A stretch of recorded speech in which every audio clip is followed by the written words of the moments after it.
At the National Planning Department in Colombia, we're in charge of implementing SDGs.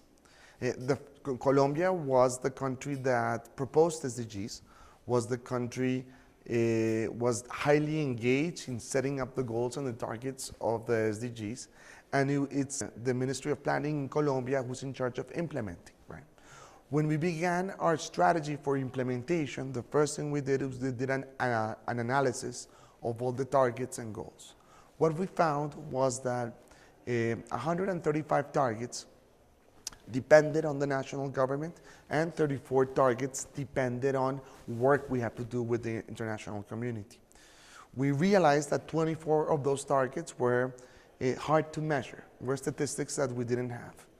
However, through almost already 8 months of implementation and hard work, we have either achieved regulation, policy changes, or budgets for 86% of 169 targets proposed by the SDGs. The National Planning Department was responsible for implementing SDGs in Colombia. Colombia proposed SDGs, but also was the first country to implement them. No one gave us guidelines or a roadmap to implement, right? We learned by doing, right? So at the beginning of the stages, we worked highly with United Nations and especially the Statistics Committee to make sure that the metrics that the SDGs come up with are easy to measure, and we can do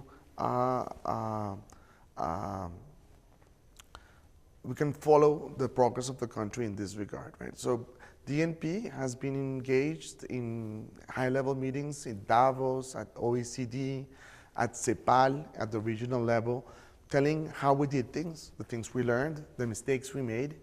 And the Colombian case study is an example of how to do things.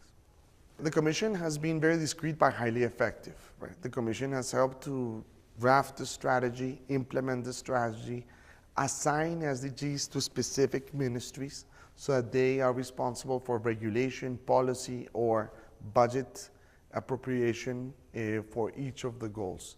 Soon we'll go into a second stage or a second phase where we will be more engaged with the private sector, with civil society, but we needed to put the house in order first. We plan to have a great engagement with the private sector, with civil society, with some national governments. At this moment of the stage, we were needed to put the house in order first in the government before we engaged the international community, private sector, civil society. At an individual level, we've got great strides, especially at the subnational level. Santander is the first subnational entity to implement SDGs. And as a result of that, we're very excited about what's coming up next for other subnational entities. But we're planning out the strategy of how to engage private sector, civil society in a more substantial manner once we get the proper policy instruments in place.